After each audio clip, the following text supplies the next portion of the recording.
Hey everyone, so this is Marco Polo's season 2, episode 4, titled "Let's Let God's Work Begin," and it starts off before the opening credits, where Niccolo and Kublai's uncle kind of meet in this city called Acre, or Acre, or I'm not sure exactly if I'm pronouncing it right, but it's in northern Israel, and they both then make their way to the church, and are greeted as barbarians. Um, and I want to note that it seems like it's pretty clear that Niccolo and Kublai's uncle know each other fairly well. Um, like they know each other fairly well and everything. And then um, it goes to the whole opening credits, and then after that, Marco finds the dead bodies of the horses and the men um, that accompany Jingham and Ahmed. Um, then Marco rides back the to Kublai and tells him what he found, and says that there is no sign of Jingham or Ahmed. Um, Kublai asks how close it was to Karakoram, and Marco says it was close enough, basically. Um, Kublai then mutters Kaidi's name, and Marco's like, it was an act of war, basically. Um, Sorry if I keep looking downwards. I'm reading the notes that I took on my phone.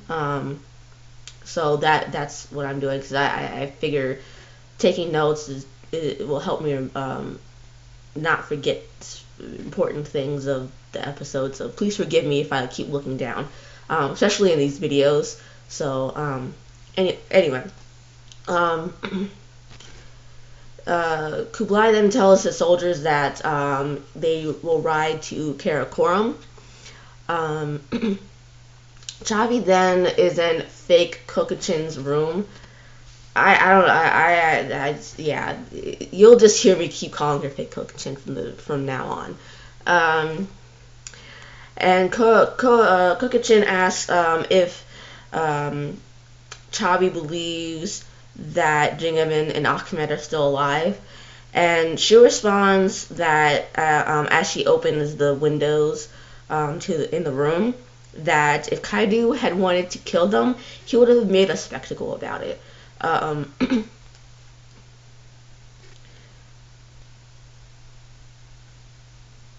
or just basically like a big old display about it.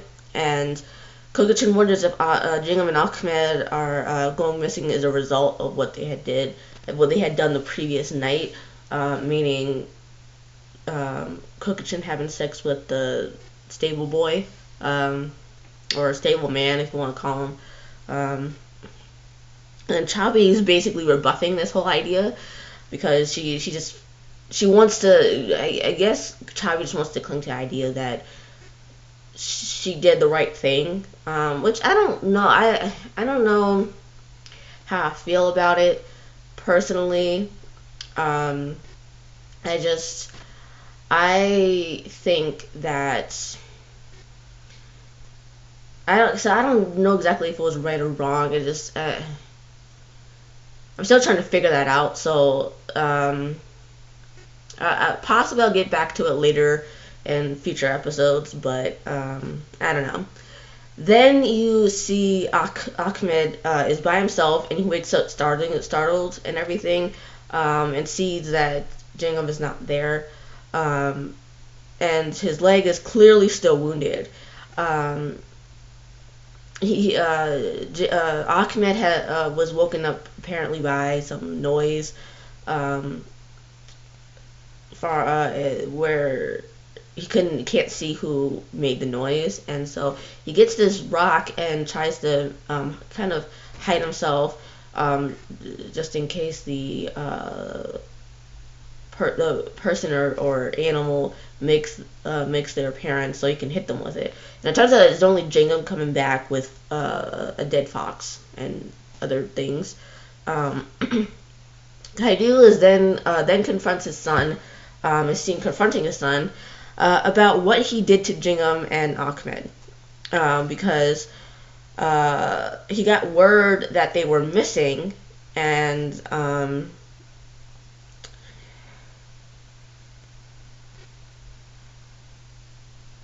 he mentions that Kublai and his army are marching towards Karakoram. His son then says that they sent him a message like they were supposed to do, or were told to do. And Bayamba is clearly upset and says he would have stopped them.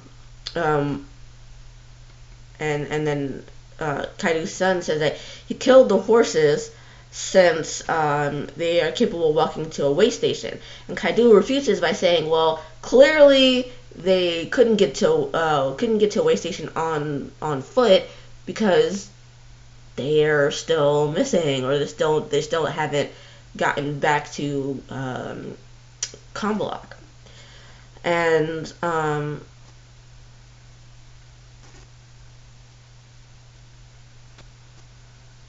then his son is like, well, Ahmed's horses, fell onto his leg. And Kaidu says, and he just left them there, basically. Not even a question. He just says, and you left them there, and then leaves. Which, I mean, the dude was a fucking idiot. Like, are you kidding me? Like, I mean, it was one thing if you just cut the dude's horses, and he was fine, and he wasn't hurt, and so therefore could walk to a fucking way station. But clearly the guy was injured because the horse fell on his fucking leg. So what do? You fucking leave their ass there. So yeah, this one's a fucking idiot. Jingham is then seen trying to cheer Ahmed up. And Ahmed's like, well, I'm gonna die, and you know it, I know it, we both know it. And Jingham's just like, and then he says, I hope you forgive my offenses to Jingham. And it's like, Jingham's like, doesn't want to hear any of this shit, because apparently Ahmed's been saying this shit for like the last couple hours. So I mean, he's like, don't say that, stop saying that, because I'm not gonna believe it. Then it goes to fake Kokachin trying to go visit the stable boy she had sex with the night before, and he isn't there at all. Like, he's not there whatsoever. There's a new stable boy in his place, and so she wants to know where the old one went. The guy doesn't really say anything at first, but then she's like, spit it out, boy, spit it out. And he's like, okay, well, the guy's dead. He died like either last night or a few nights before or whatever, and she is told that his body was found near the river, which I can understand why Chabi had him killed, because I mean, she's the only other person who knows about this, so knows about what actually happened between the two. So I can understand why she had him killed, because whether it's sooner or later, the guy is gonna want to end up spending time with his child in the future, whether it's right when the baby was born, or a couple years down the road when the kid is like 5 or something, or even farther down the road when the kid's like a lot older. And so I can understand why she did it. I mean, I may not agree with it, but I understand why she did it, because he's gonna eventually, sooner or later, he's gonna want to spend time with his child and acknowledge that the kid is his. So to prevent that from happening, and having Jingham end up killing him anyway, she decides to just, kill him now. Then it goes to Kublai and his army reaching Karakoram, and Kaidu, Byamba, and his daughter and his son meet with Kublai just outside the city walls. Kublai asks where his sons are, and Kaidu says that they aren't in the capital. There he goes, saying it's the capital, even though it's officially not the capital at the moment. Kaidu says that they can search the city all they like, with Byamba in lead, just to ease their minds or whatever. And as Byamba and Marco, kind of, walk through the city, Byamba's like, if his brothers were here, he would know. But Marco's like, well, if he knew they were, asked if he knew they were attacked, and Byamba's like, no. And Marco pretty much says that they could very well be here, without him knowing. But Byamba's like, well, he's like, no, I saw Kaidu's reaction when he found out about Jingham and Ahmed being having been gone missing, and Byamba then continues to say that even if Jingham and Ahmed were prisoners, we wouldn't be foolish enough as to keep them in the city. And Marco hears his usage of the word we, and he's like, we, so basically you're one of them now. It's basically a us versus them kind of thing, situation going on here. And then it goes to Kublai and Kaidu speaking for a few minutes before his son comes in, and Kaidu makes his son bow down to Kublai, even though Kaidu has challenged Kublai's claim to be Khan. And so the son does, and then Kaidu says he takes blame for nothing other than raising an idiot. And Kublai asks if he acted on his own, and Kaidu's like, entirely. That's the only word he says, is he entirely. Kaidu then says if Kublai's sons aren't found, Kublai can then take his son, his only son, or his last son, and do whatever he wants to do with him. And Oris looks upset about this, and it's like, boy, get your damn life. Like, really? Like, if you hadn't fucked up in the first place, none of this would be happening. And you wouldn't even be in the situation right now. So, get your motherfucking life. Like, get it. And quick. And take several damn seats. Because you're the one who fucked up in the damn first place. So, don't get it twisted. Please, don't. Anyway, Kaidu then says to focus on what matters, which is Ahmed being injured, and he further says that they most likely sought shelter, and Kublai cautions Kaidu that since they both know the likelihood of either one surviving on the step on foot, and Kaidu is like tries to put Kublai's mind to ease by saying that his trackers will find them. But Kublai's like, we will find them. Not they, we. And then Kokachin then visits the stable boy's dead body, where it's pretty much been plucked clean of his flesh, basically. And a woman is there. And she's kind of, paying respects to the dead body. We don't really know her significance at first, so we hear the woman wondering if he made it to heaven, and fake Kokachin is like, he was resting in the blue sky, and the woman asks, turns to face Kokachin as he's kneeling on next to the body, and she asks Kokachin how she knew her husband. Oh my god. I was like, these revelations are everything to me, because I'm just like, I'm sitting here going like, oh my god, like, what the fudge? Like, what's going on? Like, what the fudge?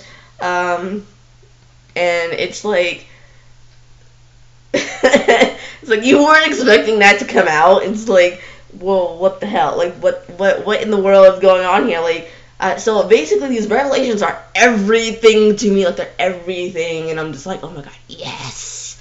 I was like, I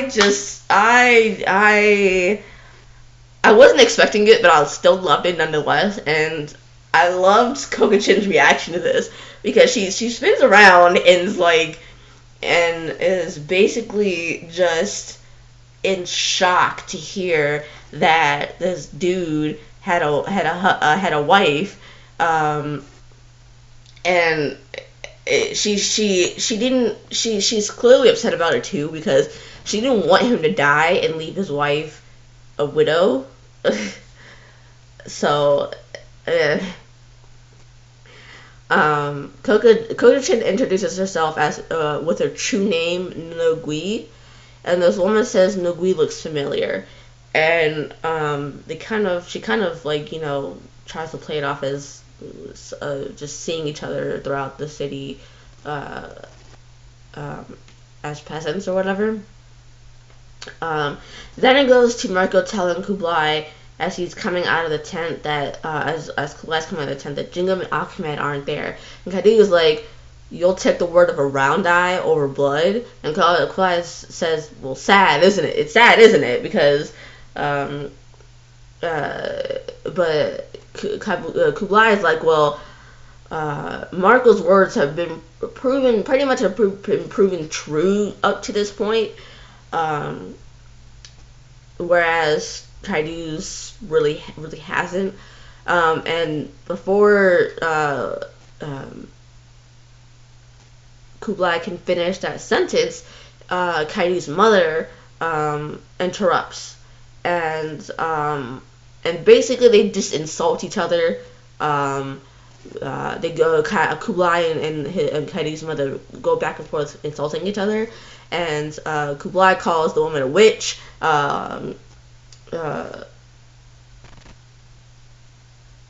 Kaidu's mother calls Kublai's mother, I think some sort of, she calls his Kublai's mother some sort of animal. I can't remember which one it is though.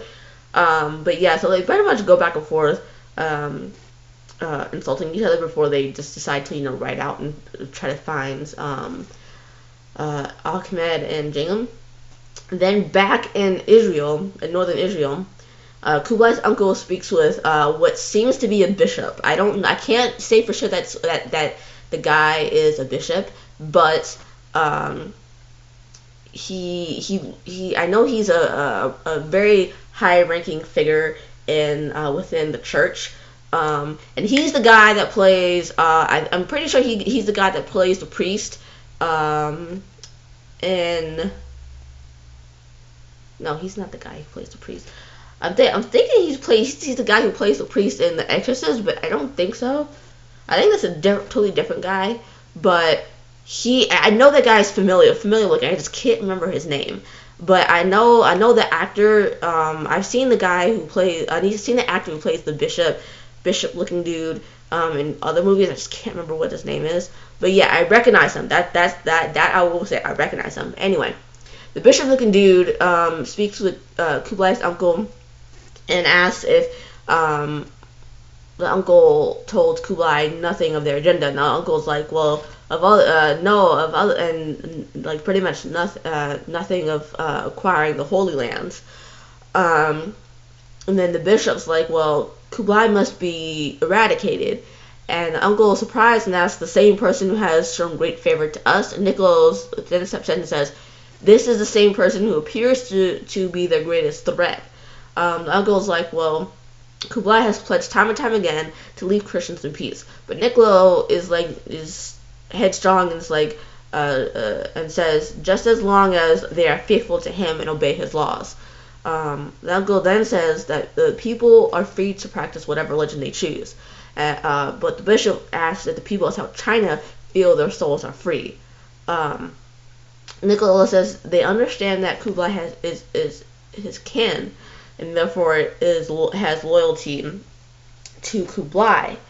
But Nicola points out that he abandoned Marco because that is the Christian sacrifice. The uncle then says that Kublai harbors no ill will towards them, and posits that even his mother was a Christian. But the bishop rebuffs that by saying that while yes, the mother was a Christian, Kublai doesn't practice the Christian faith, and regards his religion as power.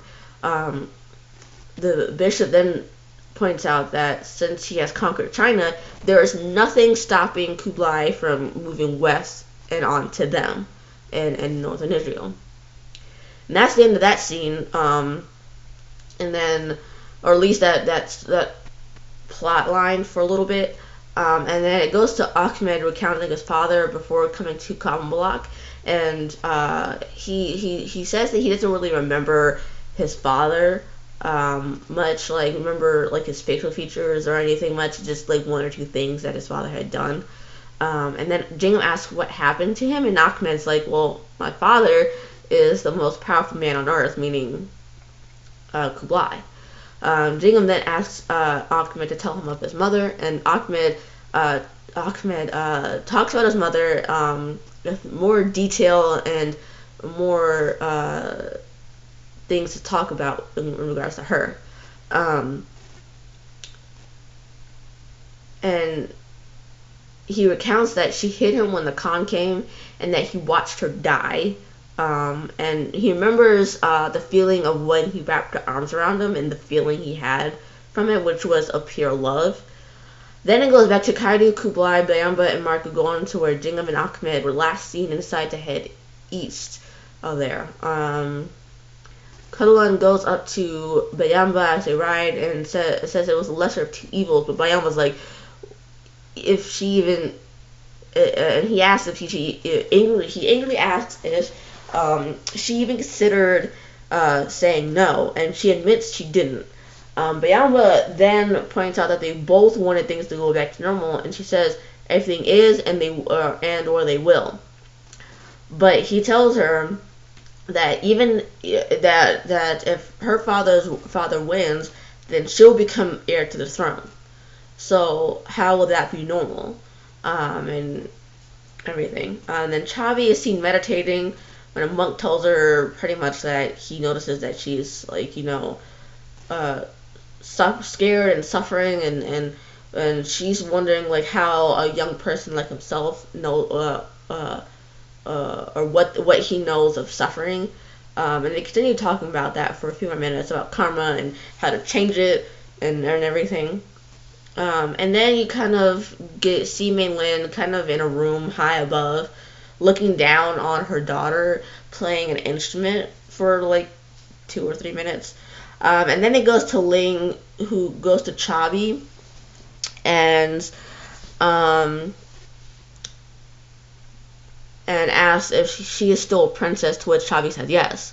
Ling says that Ahmed told her that she will marry a prince one day, and then Ling asks if she can meet her mother or see her mother again. Excuse me. I don't know why my nose was running. Sorry. And Chabi says she doesn't know. Kublai and Kaidu's armies stop for a little while, and Kublai and Kaidu kind of speak to one another about previously about like things that they went through with their grandfather and stuff, and just like basically things that they went through and working, basically just working together in the future or something. Then Bayamba and Kudulan argue over Kaidu placing Kudulan as heir to the throne if he wins. And Bayamba's like, well, I don't want to marry a Khan. I don't feel like that's my destiny or anything. And then it goes back to northern Israel, when the bishop tells Kublai's uncle that if Mongols come, they will not cower, and that they will not negotiate anything other than Khan's unconditional surrender.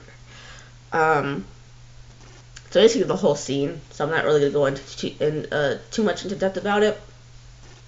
Then Ahmed asks. It goes back to Ahmed and Jingham, and Jingham is asleep, and Ahmed is like kind of sitting up and looking off towards the distance at something, and he's like, "Can you see them? Can you see the horses?" And Ahmed is like kind of wakes up because of that, and Jingham asks Ahmed to look at him, and Ahmed does, and I don't know, it's just a little weird scene that kind of feels like Ahmed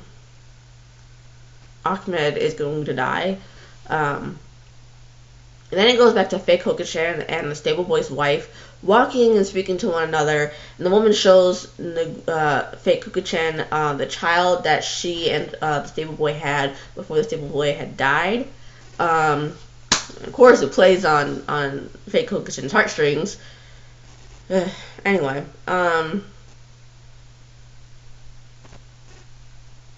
then it goes to back to northern Israel, where Kublai's uncle tells the bishop something spectacular. I didn't really quite understand what they were talking about. I mean, I guess it's supposed to be that way so that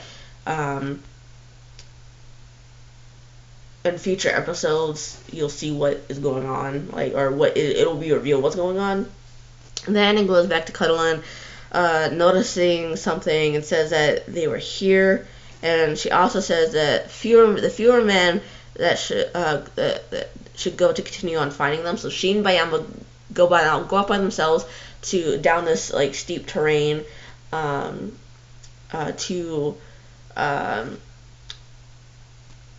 find them by themselves.